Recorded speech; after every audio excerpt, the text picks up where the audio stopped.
warahmatullahi wabarakatuh. Perkenalkan, nama saya Rini Dian Birukmini. NIM saya 1814080076. Saya berasal dari jurusan Tadris IPA Fisika B Angkatan 18 Fakultas Tarbiyah dan Keguruan Universitas Islam Negeri Imam Bonjol Padang. Nah, di video kali ini saya akan melanjutkan materi tentang subbab yang pertama tadi. Nah, kita masuk ke materi yang kedua, yaitu tentang komponen bab 1. Nah, di mana komponen bab 1 ini banyak mengandung subtopik. Yang pertama yaitu menganalisis isu-isu kontemporer dalam pendidikan. Nah, apa saja isu-isu kontemporer dalam pendidikan? Yang pertama yaitu tentang problematika pembelajaran sains. Yang kedua, dampak pandemi terhadap pendidikan. Yang ketiga, keterbatasan kemampuan guru untuk mengajar ketika pandemi. Yang keempat, kesenjangan gaji antara guru honorer dan guru PNS. Yang kelima, menggabungkan metode pembelajaran atau blended learning. Yang keenam, guru kesulitan menerapkan metode pembelajaran yang tepat dan bervariasi.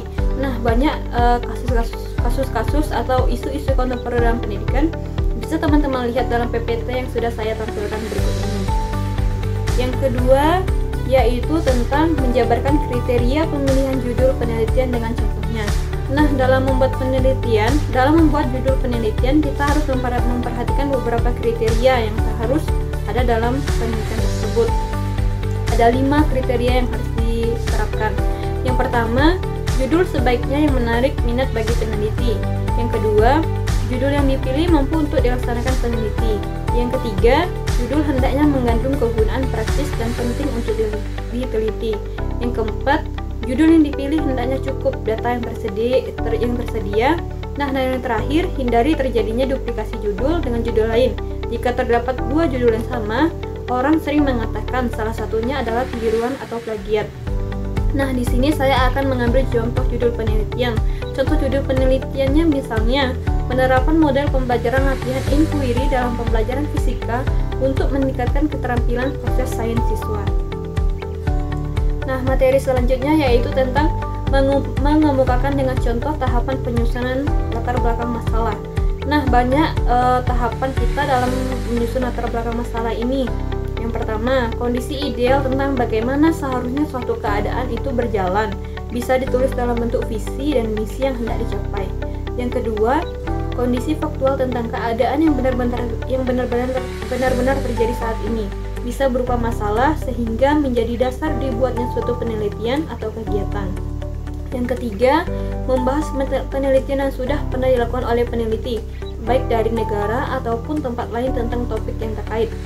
Selanjutnya, jika karya ilmiah ini mempunyai kelemahan, dalam latar belakang inilah kita harus menjelaskan kelemahan tersebut.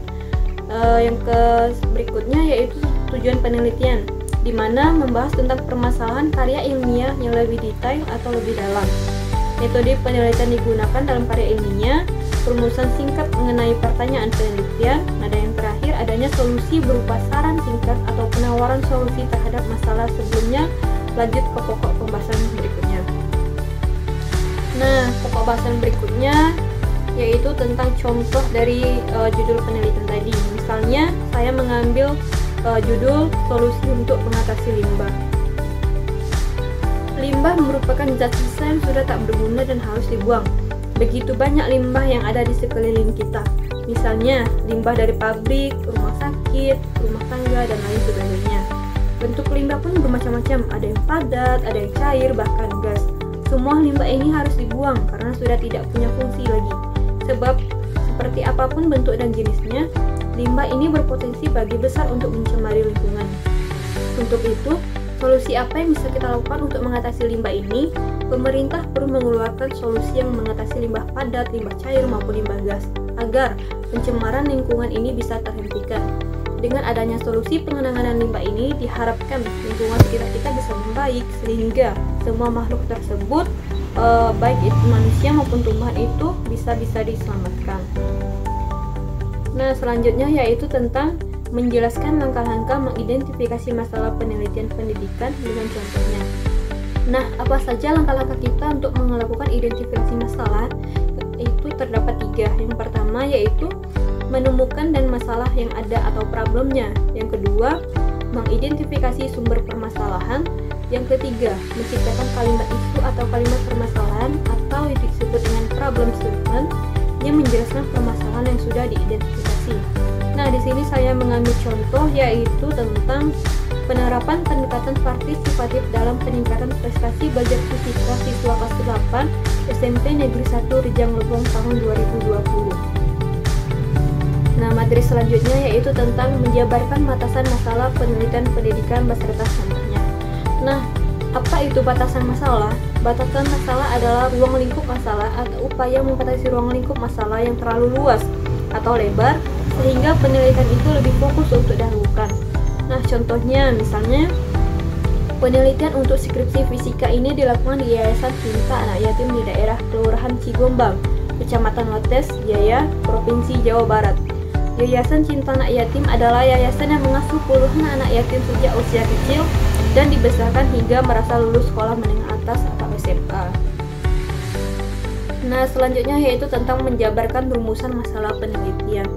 Nah, pengertian rumusan masalah adalah pertanyaan-pertanyaan atau identifikasi permasalahan yang disusun berdasarkan latar belakang penelitian. Rumusan ini dilakukan untuk menjawab konsep-konsep yang ada di tinjauan pustaka, sehingga dapat dikatakan membuat rumusan masalah itu diperlukan kejelian yang penuh dengan ketelitian. Nah, terdapat 3 jenis rumusan penelitian. Yang pertama yaitu rumusan masalah deskriptif, yang kedua rumusan masalah komparatif, dan yang ketiga rumusan masalah asosiatif. Materi selanjutnya yaitu tentang menjabarkan tujuan penelitian. Nah, tujuan penelitian ini terdapat 2, yaitu adanya secara teoritis dan adanya secara praktis. Nah, pertama yaitu secara teoritis.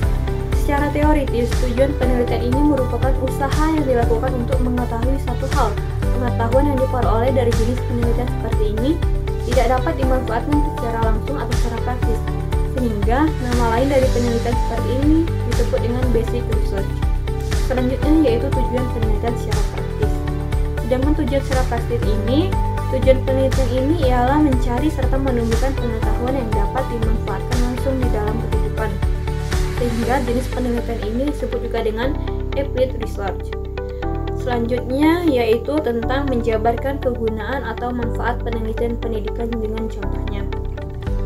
Banyak manfaat penelitian pendidikan yang bisa kita dapatkan. Yang pertama, sebagai peta yang menggambarkan tentang keadaan pendidikan dan menggambarkan tentang kemampuan sumber daya, tentang kemungkinan mengembangkan serta hambatan-hambatan yang dihadapi dalam penyelenggaraan pendidikan. Yang kedua, sebagai sarana diagnosis dalam mencari sebab kegagalan serta masalah yang dihadapi dalam pelaksanaan pendidikan, sehingga dengan mudah dapat dicari upaya penyelesaiannya. Yang ketiga, sebagai dasar menyusun kebijakan dalam menyusun strategi pengembangan pendidikan. Nah, dan yang terakhir, sebagai masukan yang akan memberikan gambaran tentang kemampuan dalam pembiayaan, peralatan, perbekalan, serta tenaga kerja yang baik secara kualitas maupun secara kuantitas. Nah, contoh manfaat penelitian pendidikan dalam proposal misalnya. Yang pertama, misalnya meningkatkan bentuk kreativitas dan bentuk kepedulian terhadap lingkungan dunia terhadap proposal yang disusun. Misalnya proposal untuk mengadakan kerjasama, pengajuan dana untuk mengadakan suatu kegiatan dan lain sebagainya. Selanjutnya yaitu kita masuk ke tentang menjabarkan asumsi dan keterbatasan beserta contohnya. Asumsi yang pertama yaitu tentang asumsi pengembangan. Dalam penelitian ini, media pembelajaran berbasis pendekatan saintifik dikembangkan dengan adanya beberapa asumsi, yaitu yang pertama menurut Bloom yang dikutip dari Muhammad Rohman bahwa tujuan pembelajaran dapat terlihat dari bentuk perilaku yang ditampilkan siswa dalam 3 domain, yaitu adanya domain kognitif, ada domain afektif, dan psikomotor. Yang kedua, komputer teknologi research yang menyatakan bahwa orang hanya mampu mengingat 20% yang dilihat dan 30% yang dapat didengar. Selanjutnya dengan menggunakan multimedia pada pembelajaran peserta didik dapat mempelajari materi ajar berupa teks, gambar, chart, suara, dan lain sebagainya. Selanjutnya yaitu tentang keterbatasan pengembangan. Dalam pengembangan media pembelajaran berbasis pendekatan saintifik ini terdapat beberapa keterbatasan, antara lain: yang pertama, penelitian yang dilaksanakan hanya terbatas untuk subtema. Yang kedua, pada penelitian ini, pengembangan media pembelajaran hanya sebatas dan pengembangan multimedia. Yang ketiga, memerlukan waktu yang lebih lama untuk membuat multimedia dalam pembelajaran daripada hanya membuat media gambar. Yang keempat, dengan keterbatasan waktu yang tersedia, menyebabkan pengembangan media pembelajaran tidak dapat dilakukan secara optimal. Dan yang terakhir, ketersediaan media pembelajaran elektronik seperti komputer dan LCD yang mendukung pemanfaatan multimedia dalam pemanfaat itu masih terbatas. Nah, selanjutnya yaitu tentang menjabarkan definisi operasional dengan contohnya. Definisi operasional adalah pernyataan yang menerangkan tentang definisi, cara ukur, alat ukur, hasil ukur, dan skala ukur dari variabel yang akan diteliti. Nah, contohnya misalnya tentang perilaku prososial donor darah. Definisi operasionalnya yaitu bisa berupa perilaku prososial adalah kemampuan individu untuk menolong yang terencana terhadap individu lain secara sukarela dengan tujuan untuk mensejahterakan masyarakat. Perilaku prososial donor darah diungkap dengan skala prososial donor darah berdasarkan aspek-aspek tertentu. Nah, jenis datanya bisa berupa ordinal dengan 4 kategori. Yang pertama itu sangat tidak setuju, yang kedua tidak setuju, yang ketiga itu ada setuju, dan yang keempat itu sangat setuju. Nah, itu materi dari lanjutan dari subtopik yang pertama tadi. Sekian dari saya, terima kasih. Assalamualaikum warahmatullahi wabarakatuh.